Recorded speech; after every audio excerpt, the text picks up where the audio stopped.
Ay. Otra vez.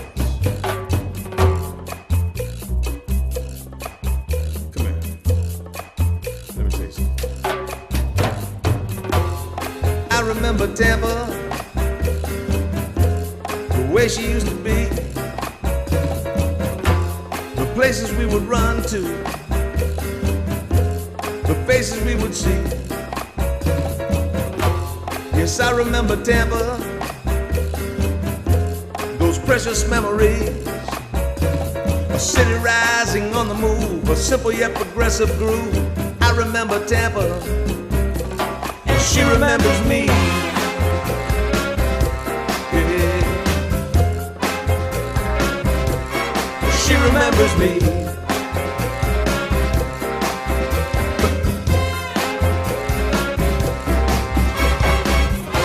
Welcome to the Tampa Native Show. Stay tuned now for the fastest 60 minutes in cable broadcast history. Live from the studios at TVCN, the home of the Tampa Native Show. Join your host, Mario Nunez, as he celebrates growing up in Tampa. From Shock Armstrong to Shakey's Pizza, from Braddock Street to Buffalo Avenue. Get ready to call in and tell us your stories, because sharing your memories has never been this much fun. And now, your host, Mario Nunez. She remembers me.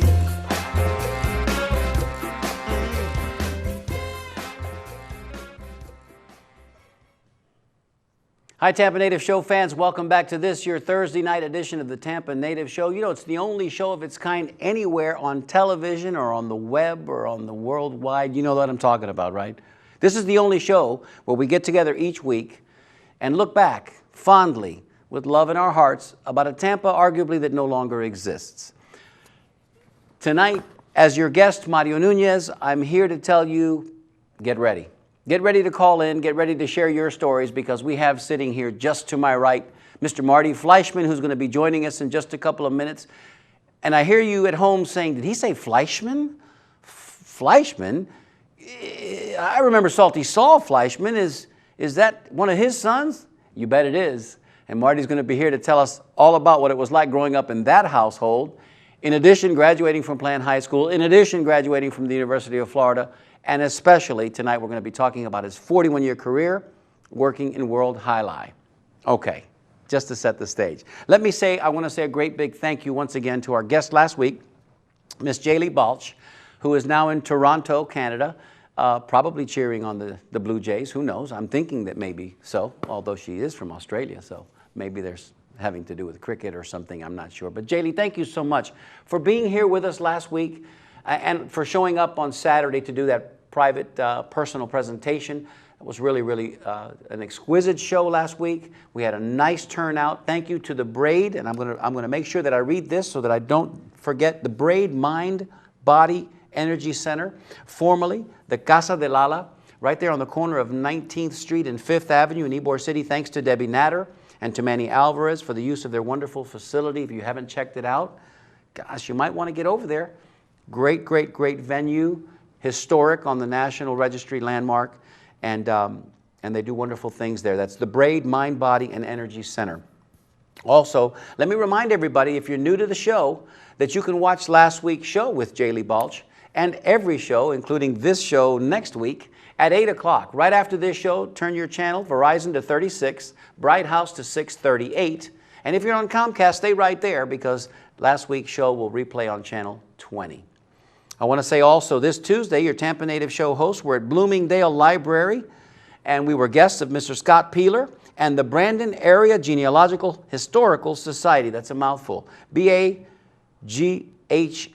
the Brandon Area Genealogical Historical Society.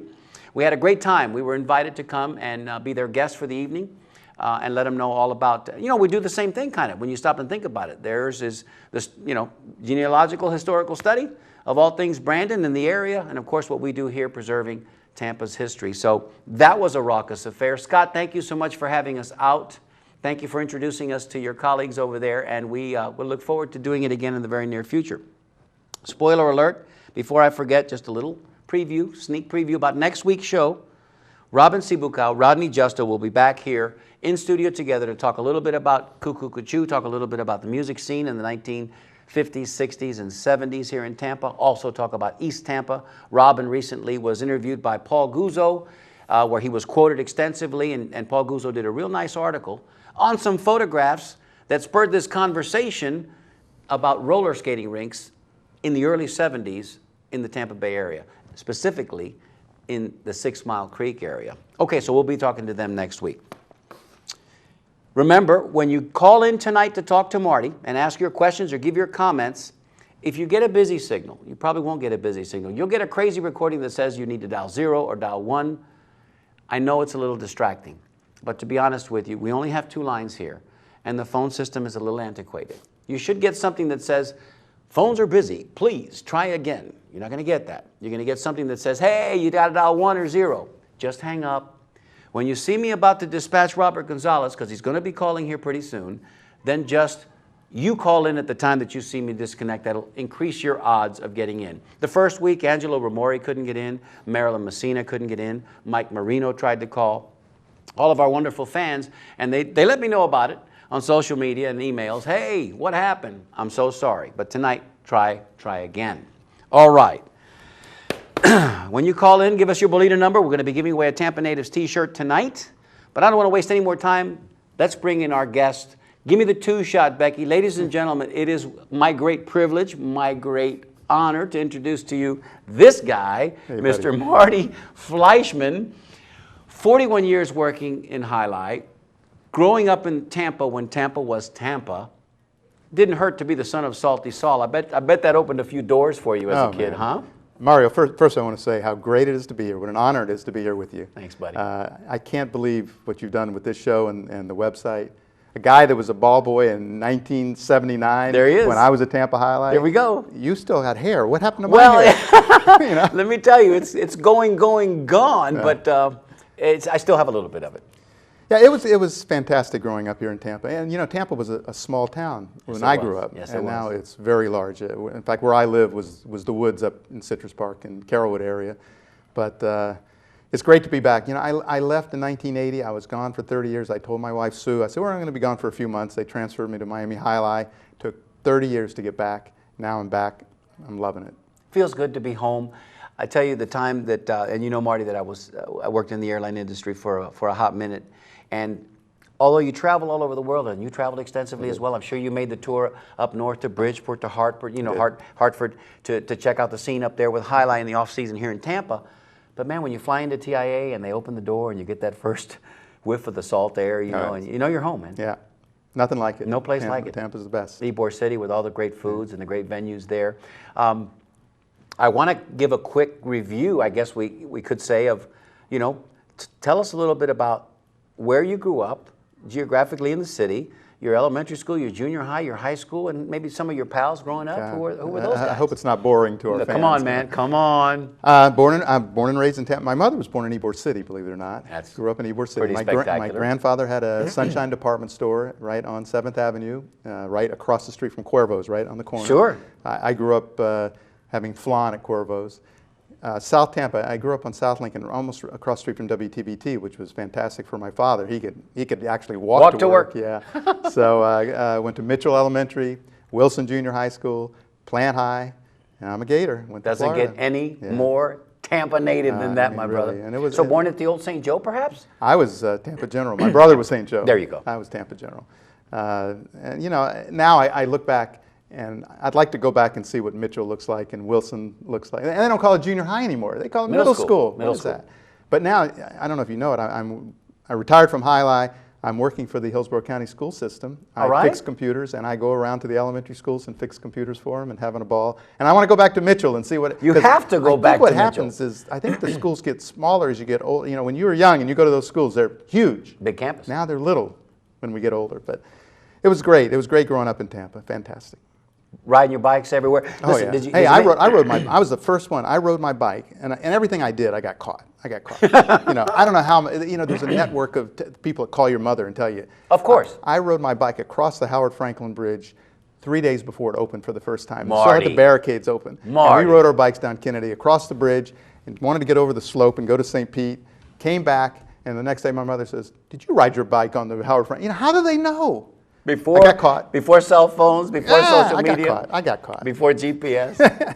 Well, Marty, we talk about it on the show sometimes that even when you, to this day, some of us, like myself, that are olfactory sensitive, when you open the door to a tire shop and you get that first wafting of rubber in your face, you go immediately back to being a kid, buying your first bicycle, a Western Auto, right there on Dale Mabry. Yeah. I know that there was a bike shop there on MacDill called Dud Thames. Oh yeah. We all graduated. We all got our first bike at Western Auto. We bought our English racers at Dud Thames. We all went to Chan's Hobby Shop. Come on, man! You bought your first Duncan Yo-Yo at Chan's. Absolutely. These are rites of passages to all Tampa natives. Yeah. One of them also, as we got older, was Tampa Jai Alai. Absolutely. That wonderful piece of real estate. It's right there at the corner of Gandy and Dale Mabry, just on the other side of what was at one time Dale Mabry Drive-In. Right. That is now the exit ramp to the Leroy Selman Expressway. With Lamas on the corner and Zychek's on the other corner. A little bit further down the road, Britton Plaza. Yeah. But, and the Schlitz Brewery was there as well. I tell people this when I speak about the days of working at Jai Alai that, those were 3 years, 3 very short seasons, magical seasons. I got the call to travel and I took off literally with the airlines. But I look back at those years so fondly that every now and again, Marty, I have to go into my closet. I have to dig out my basket. I literally have to put my hand in it. Yeah. I still have a couple of cintas. I'll tie the basket on and there's transported. There's no feeling like it. And talking about smells and feels, walking into the Fronton.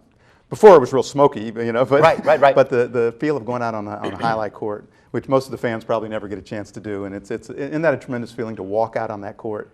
The feeling of being on this huge. The first time, I think the first time you hear that ball come off the cement, come off the floor, or go off the granite wall, and it echoes, that echo that ripples through, and it's like a bullet shot that echoes through the whole 176 feet, 155 feet, whatever it is. You hit it right on the nose. And 55 feet wide. And I know the width more than the length because, when you're in the front court, you kind of play to the width more than you do to the length. Right. The back court guys have to have that big basket and that strong arm. Yeah.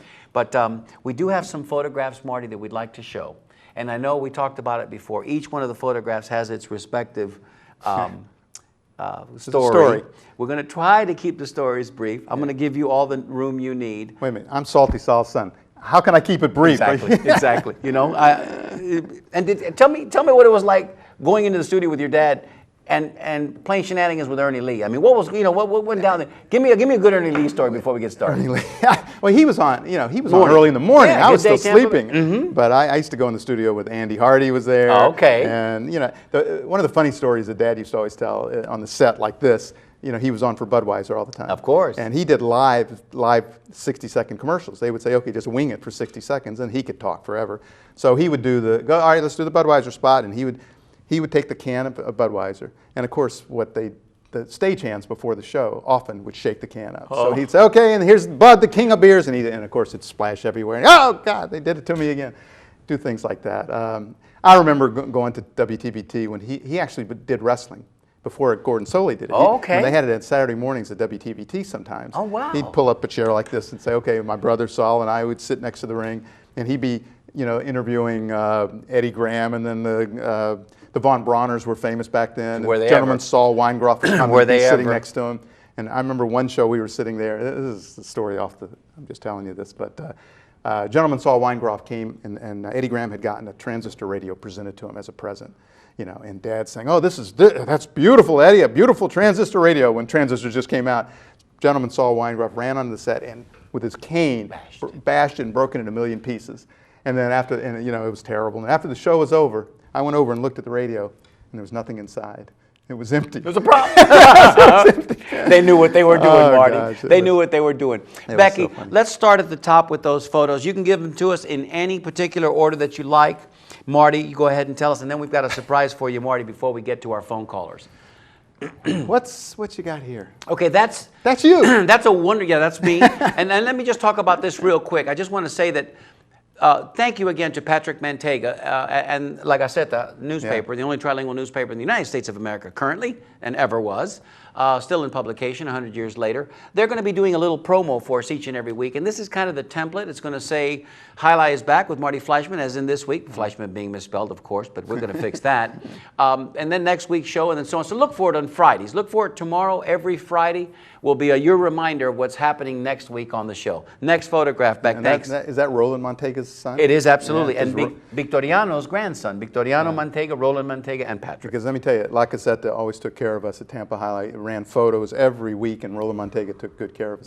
Roland still has his table at the La Tropicana in the corner with his telephone, and I mean, it's an great, homage. great publication. And great family. Fondly on La Gazzetta. Absolutely. All right, Beck, what do you got? Let's see. We're going to start right here with the great one? Okay. You know, a lot of the young people today don't know who this is. Come on, man. Our age, you know. You know who they know this guy is? They know this guy is the guy that busted Smokey and the Bandit. Yeah.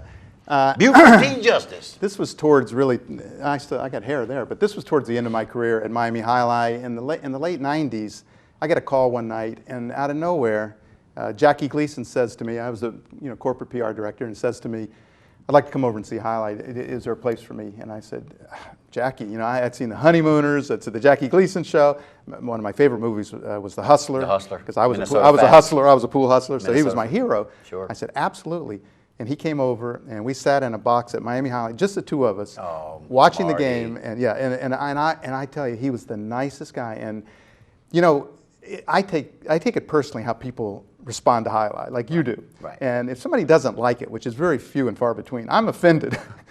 As I was. Yeah, and he loved it, and he was interested in it. He was interested in the players, and I had a great night with Jackie Gleason, and he died a year or two later, and so I was lucky to meet the great one. Jackie's claim to fame is that besides the depth and breadth of his talent, which was amazing. Amazing. He hated to rehearse. And of course, the Honeymooners were all live episodes. Right. And he would just basically walk on set. Wing it. And what you saw on your TV was the manifestation of Jackie Gleason's enormous talent. So Jackie Gleason loved Jai Alai. How fortunate were you to have him all to yourself? It was great. Next image. Oh, my goodness.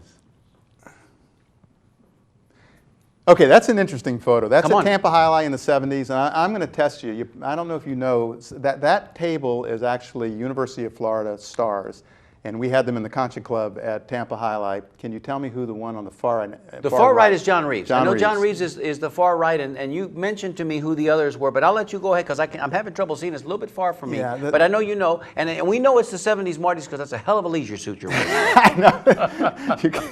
Beautiful. Oh, man. Beautiful. Look at that lapel. Collars out Look to at here, that lapel, right? brother. Yeah, that was great. Come on now. The guy next to him was a WFLA TV guy, and I'm not sure his name. Mm-hmm. That's me standing. Next to him, great star, Dupree? University of Florida running back, Miami Dolphins wide receiver.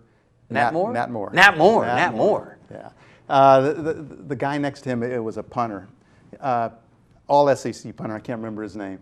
And that's his wife, so I'm striking out on his great, name. Great photos. It was great having them at Tampa Jai Alai. Somebody out there who might know who that punter is, give us a call. Give us a call in just a few minutes and let us know who that was, all SEC. All right, next image, Beck. That's a nice picture of somebody that was brought up on your show when Mark Biro brought up one of our great announcers and statisticians, one of our favorite people. And the back right is Mickey Menendez. Yeah, Mickey. What a voice. The best. What an amazing voice. And I served on the Jefferson High School Alumni Association with Mickey before we lost him. Yeah. And it didn't come out until, I was on the board for a couple of years, it didn't come out until a couple of years later that he was the voice of Jai Alai. Because I heard him. Yeah. And then I told him, I said, and the okay. So the Bucks, too. And the Bucks as well, Tampa Stadium, old Tampa Stadium. I said, okay, Mick. I said, give me a call. And of course, he went into his, and Zuleika, Virginia. I'm thinking, oh, wow. Now, I learned to announce from Mike Menendez and Ralph Amadeo, who was the announcers when I started in 71 in Tampa. But Mike was the funniest. Mike and I, we would joke around the whole time we were watching a matinee game. But one night, I got to tell the story because it's so funny. Please. Mike wasn't good at ad-libbing. He could do, serving in the red shirts of Postman with that great voice. But you get him off that kind of script, and he had trouble. So the Concha Club at Tampa Jai Alai was full every Friday and Saturday night, and there'd be lines of people. SRO? Yeah. And so they'd call us, the hostess would call us, and they'd say, the Mario Party, so Mike would get on the mic and he'd say, okay, the Mario Nunez party, please report to the Concha Club at this time if you care to dine. at this time. If you care to dine at this time, please report. And he couldn't stop. And he kept going on and on. I'm looking up, Mike, it's enough. They're here. They're here. Yeah, they're here. At this time, if you care to dine, we were dying. But he was the best.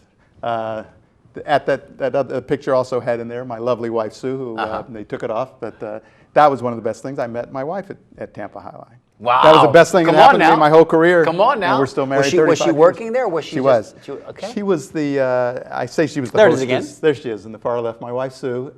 She was a cashier in the restaurant. Sure. She also worked in the office. She worked in the boutique where we sold Oh, stuff. yeah, I remember that as well. And she followed her boyfriend down from the University of Tampa. We became close friends, and then that's another story. But we got married, and that was the best thing that happened. Your first bell ring of the night right there. And to the right is Tom Contreras, who became the general manager of Ocala High Line, worked at High Line for years. And that picture is about probably What a special place. What are you munching on there? Do you recall? Well, we had great prime rib in the country. You did. I Great remember prime rib by Jews. Yeah, we did that. Now Probably a shrimp cocktail or two, because they were very popular in the 70s as well.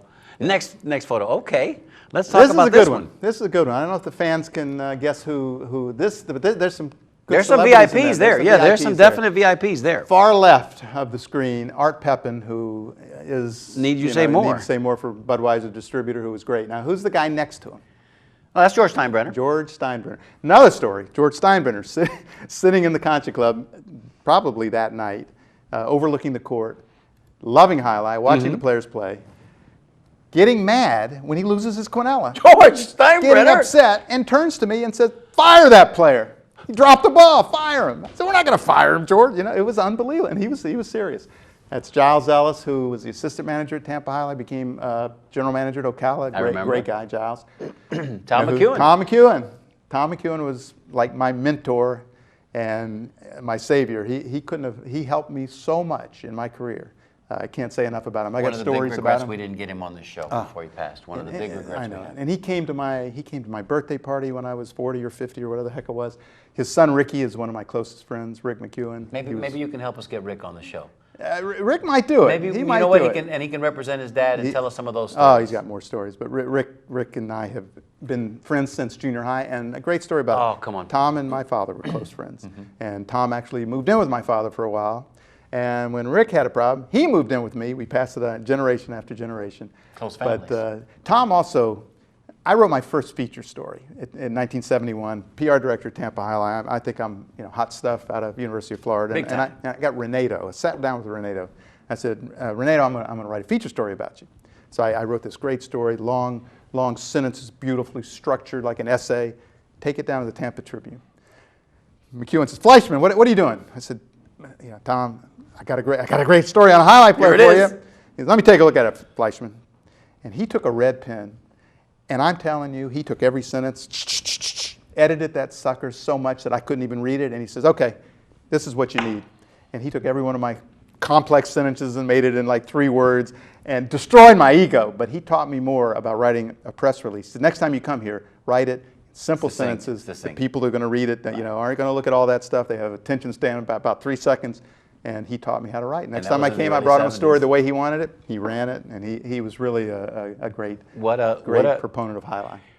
What an amazing, and of course Mickey's next to Tom. Now you notice I don't have a leisure suit on there. That's no, times are changing. This must be yes, you're in your formal attire. Yeah. Semi-formal. Yeah. Next photo.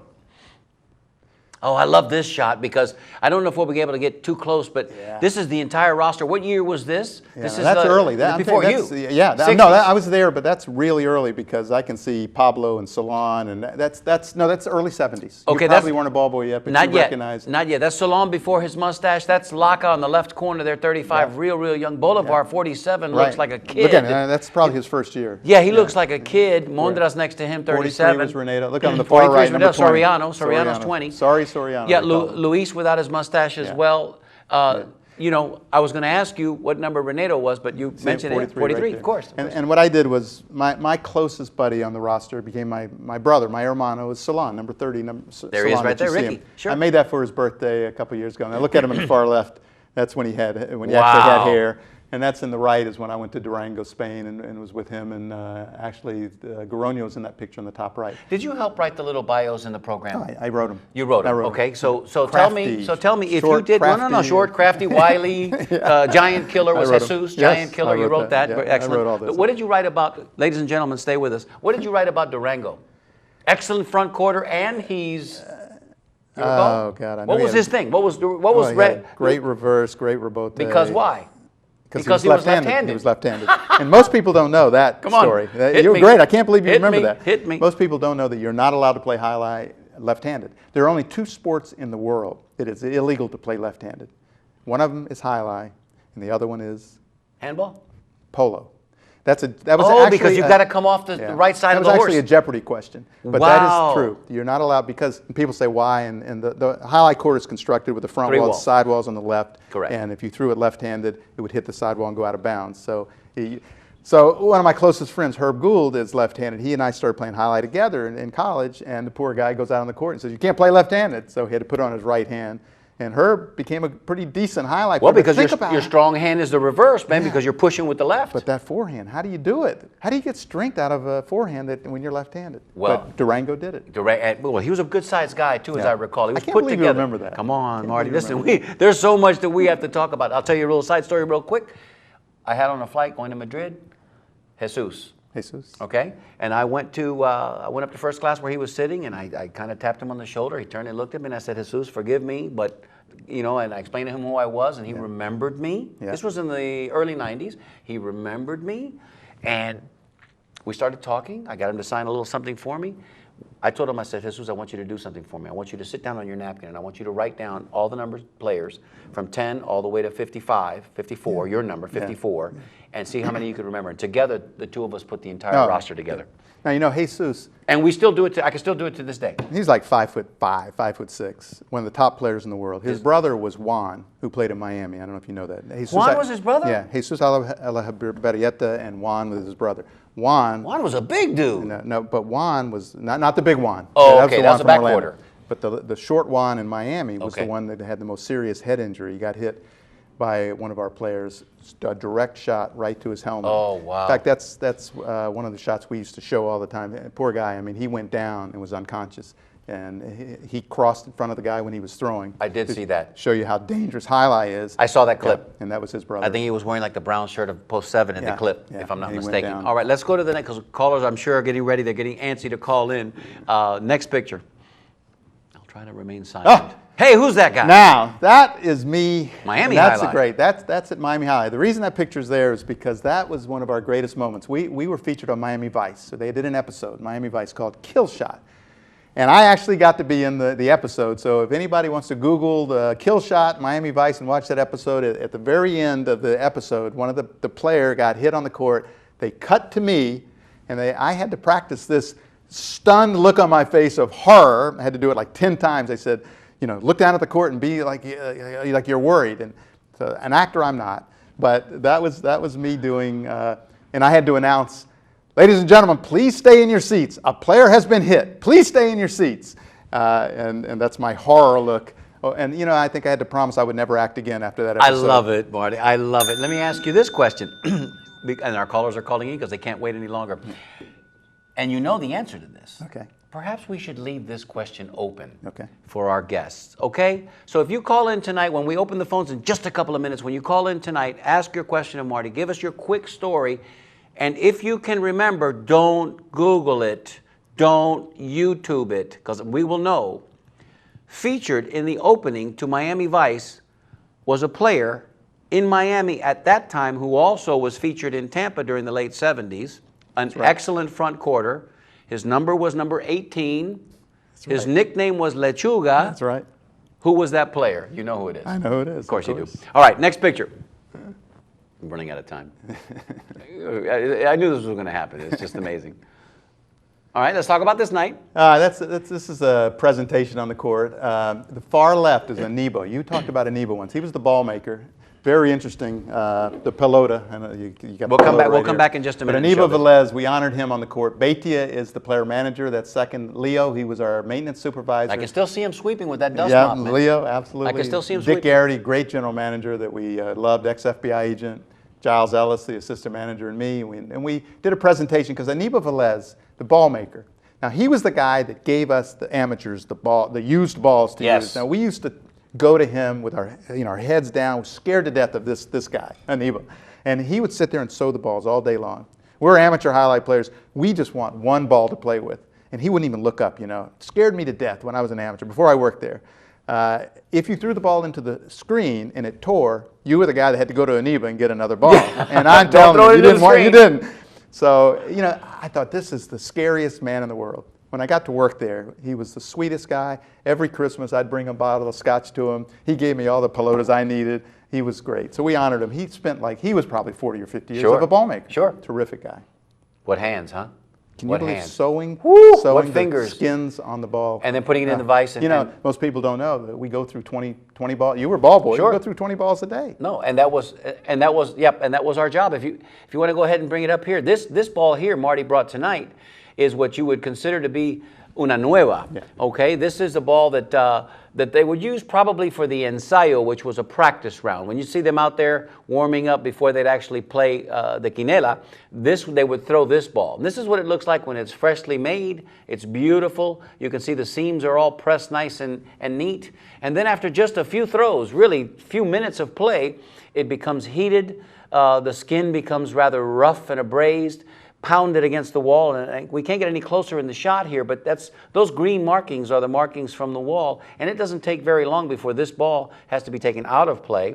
And when you always see the ball, the players themselves, the front quarters, usually, they would bounce the balls. They'd take, the ball boy would be there, that would be my job. I'd hold 3 or 4 balls there, and they would take one, and they'd bounce it, they'd take the other, and they'd bounce it to get just the right ball. And then they'd turn to their partner, and they'd tell them, Nueva! Or usada. Nueva meant that it was a new ball and it wouldn't have a lot of the live action. Usada meant that it was a little used and that it was going to be a quicker ball to play. So just a little subtle nuances. But let me tell you something, ladies and gentlemen, these balls here, roughly 3/4 of the size of a tennis ball, as hard as a billiard ball, and this is what made this game so dangerous and the fastest ball sport in the world. We do have a caller waiting for us, Marty. I would certainly like to go to that call. Leave those there. Yeah. We're going to take one quick call. We've got some more pictures to go through. I have a sneaky suspicion that this may end up being a 2-part show or a 3 or 4-part show because Marty has got just so much to tell us. But we hope that tonight you're enjoying what we've given you so far. Shall we take this caller, Marty? Well, before you take it, let me take it real quick. Since you're this is amazing. You're the ball boy. You can, I can talk to you and you can tell the fans and verify what I say. When you said players would look at the balls, because people always thought that the players, the game was fixed, the points are crooked, and when they looked at the balls and they said, okay, we're using a dead ball, which was the new ball. Nueva. Yeah, and they would signal like this to the front quarter, right? Right. You were the ball boy. You saw him. Or this way. Means it's usada. People in the stands thought that meant play hard, win the point, or lose the point. Absolutely not. You also see there was writing on it, right? There was a game ball had a letter, and ensayo, an E, right? E. And they would look at the ball, and they would also look at the skin, right? And they would see if it's used or not. And then so people would think, oh, they're looking at the numbers on the ball to see what numbers are going to come out. Right? You heard that same story? Sure. You just got to tell the people what the truth is. The truth is you were the ball boy. You handled the balls. You knew what was going on. And the balls were very important to the strategy of the game, correct? Tremendously so. Tremendously so. And if you ever saw a ball coming at you after it was rolled on the court, what made the ball so unique and the players themselves could articulate English just by virtue of the way the ball would come out of the basket, by the way they would release it, roll their wrists, and so forth. But at the same, much like a golfer will put English on a golf ball when he hits it a certain way with the club. What you're fascinated with is that the ball didn't roll smooth on the court. These seams were elevated at times so that the ball was always catching air because of the seams, and it always had like a knuckle effect or a curve. Yeah. So it's coming at you at 150 miles an hour, and it's moving, and it's bouncing, and it's amazing. I think, Marty, verify this for me, aside from perhaps jockeys, which I think pound for pound are the most courageous athletes in the world, have to strap themselves on top of a 1,200, 1,400 pound thoroughbred going 40 miles an hour, and they're 105 pounds. I would put a highlight player. Highlight player's got to be right there, and then maybe right behind that a Grand Prix or an Indy racer, because what are you going to do at 212 miles an hour when you go into the wall? Yeah. But These guys, and they did it with amazing grace and style and fearlessness. Yeah. Of course, when you start, Marty, when you're 5 and 6 years old, you know, it's like they put the little kids in the little go-karts when they're 4 and 5, so that the speed becomes relative as they get faster and the cars get faster. But I'm talking too long. Let's go to our phone. All right, let's do it. Caller, you're on the air with the Tampa Native Show. Thank you so much for being patient with us. Tell us your name and where you're calling from. Well, my name is Corky. I'm calling from Tampa. Hey, Corky, what's going on, hey, brother? Corky. How are you? Corky, I looked online and I saw the show that you and Rufino were on the archives. Terrific job. You look great. Well, thank you, man. I appreciate that. Are you watching us tonight, Corky, or just listening in on the phone? I'm actually watching you. Well, there you go. You noticed what I got right here behind me, don't you, Cork? Yeah, I got that same thing in my living room. Well, thanks. I got that thanks to you, my brother. Thank you so much. No, you're welcome. I'm glad. I feel honored to be talking to you guys. Corky, one of the really great American players and good guys. I mean, you know, we had Joey, we had Randy, and then the next generation, the Corkys came along, and Corky became one of the big favorites, you know, in Tampa Highline. I just missed Corky. Yeah. I just missed him. Corky, you were one of the favorites, and I still have people talking about you when I see them, Tampa people. Well, thank you for the kind words. I appreciate that. Absolutely, Corky. We'll all get together. Let's get together, all of us, and share some stories, and maybe we'll drag Rufino into the conversation as well. We'll get out of Mayo. He's still in town. Goitia's still here.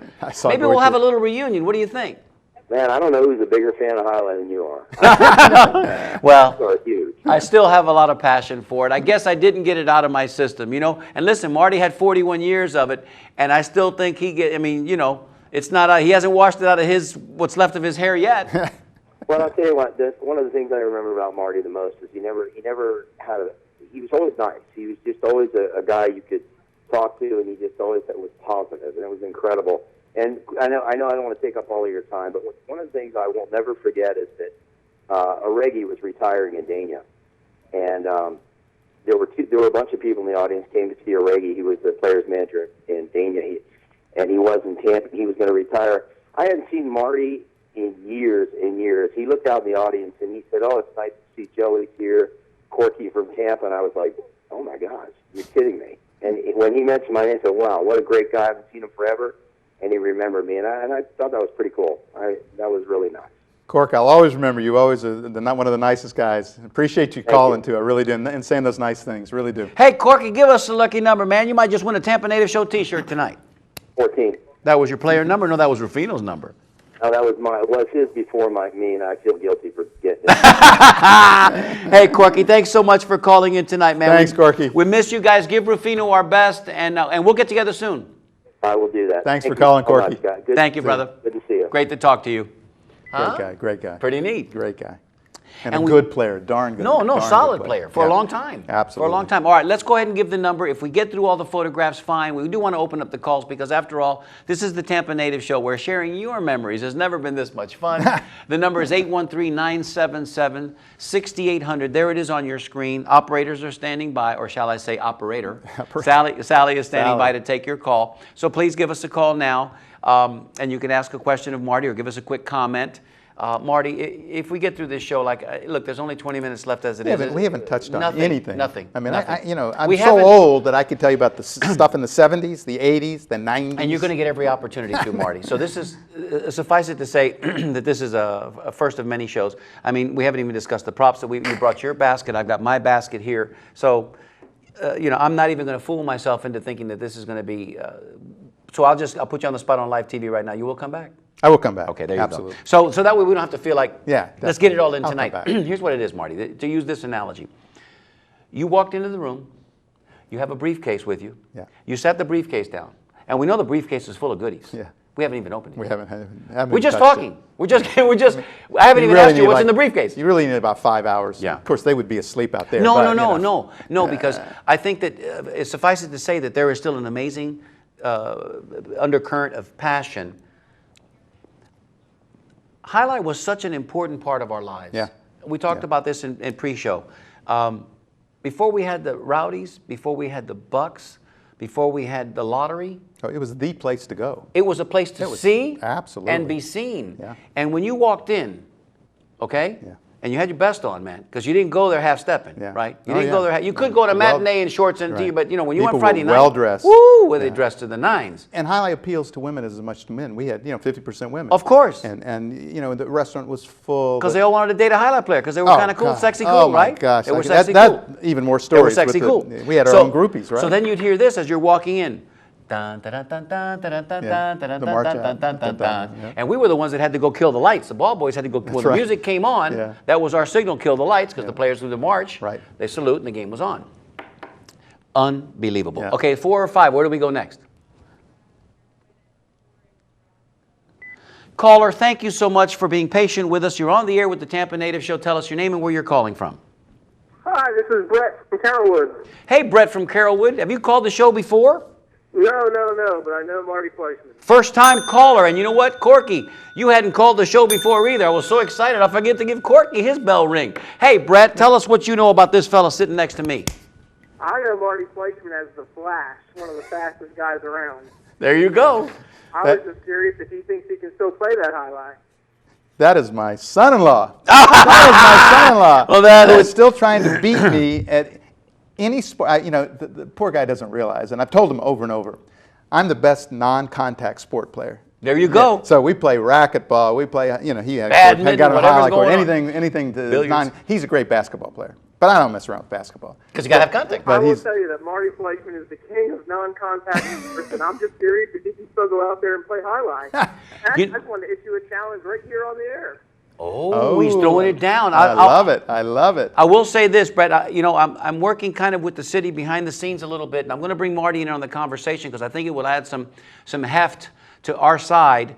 We're trying to get the city to build us somewhere a small cancha outdoors so that we can play again. The old guys that still have a little bit of mobility can get a ball, and certainly not a highlight ball, but a safety ball that we can use and go out there and throw it around because it's just like, once you've tasted this, man, you can never not want it. You always, in your blood. you could be 90 and you still think you can throw a ball In your blood. and catch a ball. Yeah.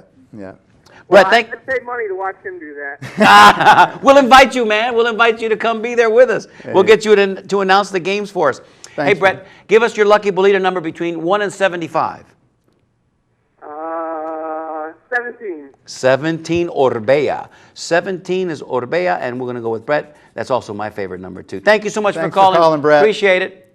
No Thank you. problem. Bye-bye. Take care. Bye-bye. All right, let me tell you Please. how lucky I am.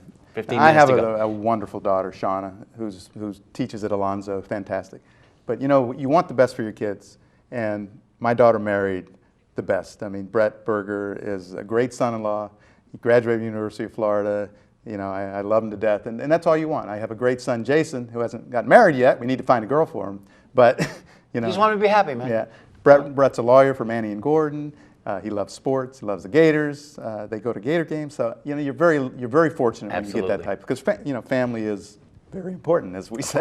Of course. So It's thanks, all- it's thanks for everything. calling, Brett. I appreciate it. Great job, Brett. Great job. Listen, I'm going to go to the caller on line 4, and then we've got a special surprise for you, Marty. Caller, thanks so much for waiting. You're on the air with the Tampa Native Show. Tell us your name and where you're calling from. Marty, this is Robert Gonzalez. Hey, Robert Gonzalez, what do you know about Marty Fleischman? I don't know him personally. My parents used to go to highlight when I was a little kid, Yes. and back in the 60s. And the first highlight game that Karen and I went to was right after we got married, and we were just 23. We went with my mother and father, my brother and what became his wife, and we had dinner at Llama's before. And course. like I said, we were 23, and when we were going into the front time, a security guy there carded Carrie to check out her age. Of course, you had to be of legal age to bet, to gamble. Yeah, and I told her, I said, hey, it's a compliment, Yeah, we're married now. Honey, come on. Hey, Robert, I got a surprise for Marty, and I want to bring it up now before it gets much later into the show. Give us your lucky bolita number. 38. 38. And my favorite player, I told you before, was Goroño. Goroño, number Goroño. 16. Yeah. 38 was, I think, 38 was one of the back quarters. Oh, God. 37 was Mondra. Mondra was, maybe Arambari. 38? Maybe Arambari, or was he 36? 38. 34 was Arambari, I think. 38 for... My cousin's best friend married Arambari. Mm-hmm. Is that right? Yeah, I can't remember her name to save my life, but she grew up around the corner of Tampania and Kathleen, and she married Arambari. Yeah. And some of those highlight players got married to local girls, man. Yeah, I mean, they made their home Tampa. Yep. You know, Mosa was married to a school teacher here for many, many years. Aramayo stayed home. He got married to a local girl. Yep. Guernica married a high school classmate of mine. So yeah, they stuck around. Robert, thanks for your call. All right, man. Thank you. Thank you. Before we go to this next caller, we've got a video we want to show Marty real quick. Let me set it up by saying this. I don't know with certitude, Marty, that you've ever seen this video. Okay. I hope that you haven't. Great. And I hope that we Looking have one of forward those to it. special moments here on the Tampa Native Show. But if you have seen it, it's been a while. Okay. Ladies and gentlemen, without further ado, enjoy this video.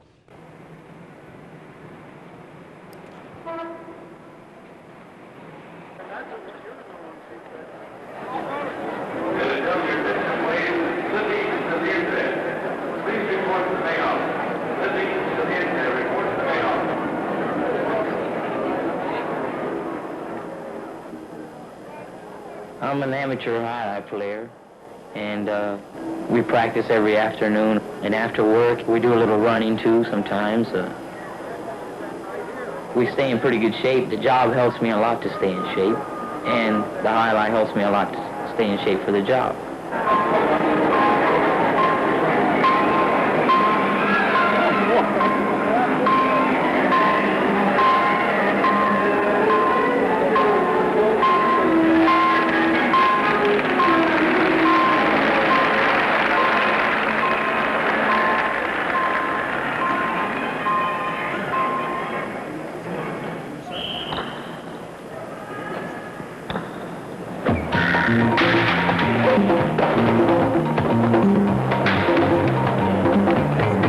I like the game a lot, you know. I play mostly for the challenge. The ball comes at high speeds, up to 150 miles an hour, and that's pretty fast. In highlight, everybody goes out there to do their own thing, but you know, when you're playing with somebody, you do have to play together. You have to play as one, because there's a lot of ground to cover. If you don't work together, I don't think you get half as much done, you know. Ladies and gentlemen, as it sometimes happens here on the Tampa Native Show, I'm hearing this whispered in my ear as the beads of sweat are glistening off Marty's forehead. He tells me, I've never seen that before. Never seen that video before. I said, Marty, you recognize this guy about to serve the ball? Recognize that guy? That's you, pal. That was sent to us by Oliverio Gonzalez. Oli Gonzalez, that was part of an Avis commercial that was done. And Oli was in the blue shirts of Post 2. He was the guy number 17 that was putting the elbow pad on. And then in the red shirt of Post 1 was my esteemed guest this evening who had never seen that video before, which was shot probably in the late 70s, early 80s. And I've seen every video, every documentary. We produce documentary. I've never seen that video. You got me. Great job. Great job. Never saw that. Thank you, Oli. Thanks, Oli. We've actually showed that video before here when we did the show previously on Highlight. Isn't that cool? That's cool. Huh? That is cool. You look good there, bud. Yeah, you had a nice beak catch. Yeah, and not bad. Yeah, nice reverse. Thank Line you. 4 or 5, darling? Caller, we've got a few minutes left here on the Tampa Native Show. Thanks so much for being patient. Tell us your name and where you're calling from. Hey, Mario. Hey, Marty. It's Rose Durant. Hey, Rose Hey, Durant. Rose. How are you, darling? Through. Hey, I'll be real fast. Marty, by the way, every time I go down Bayshore, I still look for the tarpons thinking about your father. Oh, thank you so much. You know, Corky called in. I have his shirt hanging, number 14, and he signed it. Also, I have a program for May the 2nd, 1998. I think that was like the last week that the Tampa Highlight was open, and I have that all framed. And then, real fast, because I know I need to get off the air, Marty, your mom, I was the food and beverage director at Palmacia Golf and Country Club. Right. And her little bridge group would come in and they'd have these bibs on their... Yes, my mother was making those bibs. She made one for my mom. Oh, my gosh. Anyway, thank you. I emailed my Belita numbers in for Deb and I don't know if you got Tell me right now, baby. I'll write it down. Deb's 31 and I'm number 15 because my father would have been 110 years old today. Oh, wow. 40 years of the railroad here in Tampa. And 15 for Rose. Thank you, Rose. Thanks for remembering those things. Marty, it's great. I always Great. think about your dad every time Bayshore. That's so All right, sweet. take care. Thanks Thank for you. calling, sweetie. Thank you.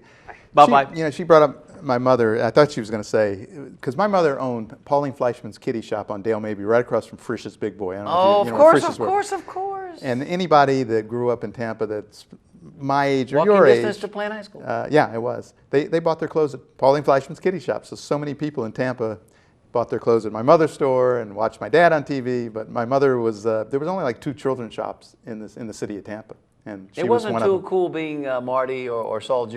It was great. Are you kidding Come me? on, man. It was Come on, wonderful. man. It was wonderful. The story that you told me on the phone about driving down to go to, was it not John's Pass, but the Gandy Bridge? Was it to the Gandy Oh, yeah, Bridge? yeah, When yeah. you would pass that building. It said Where were you Jai. going? Where were you going? Well, my father had his boat at Dawson's Fish Camp, which Mm-hmm. was on the right side of Gandy, right before getting on Gandy Bridge. So when we'd go to his boat to go fishing, Mm-hmm. and we'd pass Tampa High, which was just this big building that had it said Jai Alai to me. I didn't know it was High. And I'd say to Dad, what is that Jai Alai? Oh, that's High. Then he had a cesta hanging in our Florida room. Oh, my. So, I grew up with it, having no clue that was going to be my life. For 41 years. Yeah, for 41 years. So, there's pictures of him with getting a presentation on the court before I even knew what High was. So we honored him on the court when I was there and brought him back to Tampa High. And the fans went crazy. They were great, because he had promoted High for years. So it's amazing the things that happen in your childhood that you have no idea that's going to be part of your future. And Serendipitously it was came something. around Yep. and, what a great show tonight. Okay, give me the next line and keep me well on time, okay? Thanks, Beck. Hey, caller, thanks for your patience. Give us your name. Tell us where you're calling from, and please be brief. I'm Bruce, South Tampa. Bruce, this sounds like Bruce Krentzman. Yes. Hi, Bruce. You can't fool us. How are you, Bruce? Hi, Bruce. Good. I had a memory back in probably 1970. My best friend, I think, worked with Marty. They had company cars. If the company was GTE, if I'm not mistaken. And I met Marty through my friend Jim Wiley. I used to hang around with. I remember Jim Wiley. Okay. Yes, There you go. absolutely. And you worked with him first year out of college, Yes. summer job. Yes. Yeah, Yes. I met you through him, and I think we went to your house a couple of times. Great. Anyway, I was friends with your mother, Pauline, at the Harbor House. I Yep. lived there for many years. She was a very elegant, best-dressed lady in the building. Thank you so much. That's Bruce. very sweet, Bruce. We got 5 minutes to go, Bruce. I got one more caller I got to get to. Can I get your lucky number? 44. 44. Arteta. Thank you so much for calling. Thanks, Bruce. Bruce, you're the best, man. Thanks for being a fan for all these years. Okay, bye-bye. We so appreciate you. Thank you. Arteta. Last caller of the night, number 44. What a Yep. crazy serve he had. Yes, that's right. Caller, you're our last caller of the night. You've got about a minute to go. Thanks for being patient. What's your name and where are you calling from? Oli Gonzalez from Tampa, Florida. Oli Gonzalez, the man who gave us that video. Oli, Yes. that was a great video. I never saw that before. Where'd you Never. take that thing? Marty, I was talking to Marty and I said, I bet you he has never seen that. Never saw it. That was 40 years old. Yeah, 40 years ago. that was great. That was great. The old Tampa High Life. Yep. And when I was talking to Mike Fierro today, I was Michael saying, Fierro. well, I talked to Marty, we might play that for Marty. And I used to play amateur High Life with Michael Faido and Richard Faido and Manuel Faido. correct. Wow. All great players. Yeah, Richard and Faido. Michael went pro. Yeah. Michael went pro. But Richard Faido, I don't know, what was his brother or cousin? But No, Richard, Richard's the younger brother, I think. he had one of the best forehands. He used to scare the heck out of me, And we used to play at Tampa High. They didn't put the lights on. We played in the mornings with the sunlight coming through the windows. That's the only light. They would never turn the lights on. Oh, my goodness. And we didn't wear helmets. Dark, Marty. we didn't wear helmets. How do you do that? That's dangerous. Crazy, but we loved it and we didn't care. We just wanted to be on the court. That's all that mattered. We just wanted to be on the court. That's right. Ole, I got 3 minutes to go. Give me your lucky number. Number 28. 28. Joaquin. 28. Thank you, buddy. Thanks, Ole. Appreciate you. Appreciate it. Sorry. Good to see you. Thanks. We'll all get together soon for a coffee. We'll all get together. Thank you. Thank you, Ole. 28, Ole. All right, we got about 3 minutes to go. Gosh, where did this hour go? It's too fast. We needed 90 minutes. Next time, Marty's coming back for a 90-minute show. All right, closest to without going over. Remember, you can watch last week's show with Jay Lee Balch immediately following this show, and the channels are there. Verizon. It's bingo. It's a bingo. Wow! B1. Without going over, everybody went over. You better get in there and get again. B1. Right? Absolutely. Yeah, these are bingo balls. That's why it only goes to 75, because you remember how many here's one. Remember how many Bolita balls actually were? No. 100. Is 100. that right? Yep, 1 to. Oh, we didn't have a player with a number this high in highlight because the numbers didn't go that high. So the highest number tonight looks like it is Bruce Krentzman with number 44, as the number is 68. So Bruce, you are our winner. Marty, come back again real soon. I will. It was a pleasure. We had a great time. Anything you want to just leave us Wonderful. with before you go? Anything you want to just say to your fans that are out there watching? Thanks for watching, and I hope I didn't bore you. I hope I come back and tell you some really exciting stories, and thanks for watching. Of course, and we've got pictures that we didn't even get to. We got through about half of the photos. So what we'll do is the next time before Marty comes back, we'll reload. We'll get those pictures plus another group of pictures just like that, maybe some more video that Marty's never seen before, and we'll definitely invite you in to come watch us. Be here next week when Robin Sibukow and Rodney Justo join us in studio. Gosh, this hour just evaporated on us. I'm so thrilled to have Marty here with all of our highlight accoutrement. We've got about a minute to go. Look at these wonderful, wonderful. This is a cesta mounted on them, and look at this, a perfect replica. Almost in miniature. Yeah. And gosh, of course, thank you, Corky, for this poster, which I'm going to have framed very, very shortly. All right, shout out to the booth real quick. There's our crew. There's a 15-minute girl, Sally Nunez. There's Becky Yata. Thank you guys for doing what you do. We pay them well. They're great. We pay them well. Yeah. Love and affection, that's all we give them. Hey, raise that cup. All right. Is it salute and happy days time? Yeah, ladies and gentlemen, let me say also that this guy here sitting next to us represents the best, the very, very, very best of what it means to be a Tampa native. And we're so happy to have him home. Thank you, Marty. Marty, it's a pleasure. Great. On behalf of everybody that puts this show together, Becky Yata, Sally Nunez, and you guys for watching especially, Marty Fleischman, salud, and happy days. We love you, Tampa. Thanks. See you next week, guys. Thanks, Marty. Back when we were younger and everything seemed new, we used to have a lot of fun, yes we did, no matter what we do. Sleepy days, long summer nights, going anywhere we please, with love that I could call my own, love that I've always known, the city that I call my home, a home from which I never roam. This love affair was meant to be. I love her and she loves me. I remember Tampa, oh, she remembers me.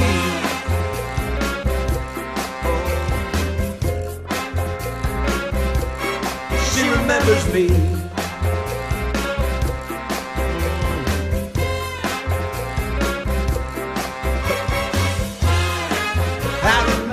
I remember, yeah, yes I do. Oh, I remember, yeah, me and you. I'm a Tampa native, Tampa native, can't you see? I will share my story with you to preserve its history. Don't forget, Thursdays, 7 p.m. on TBCN, home of the Tampa Native Show.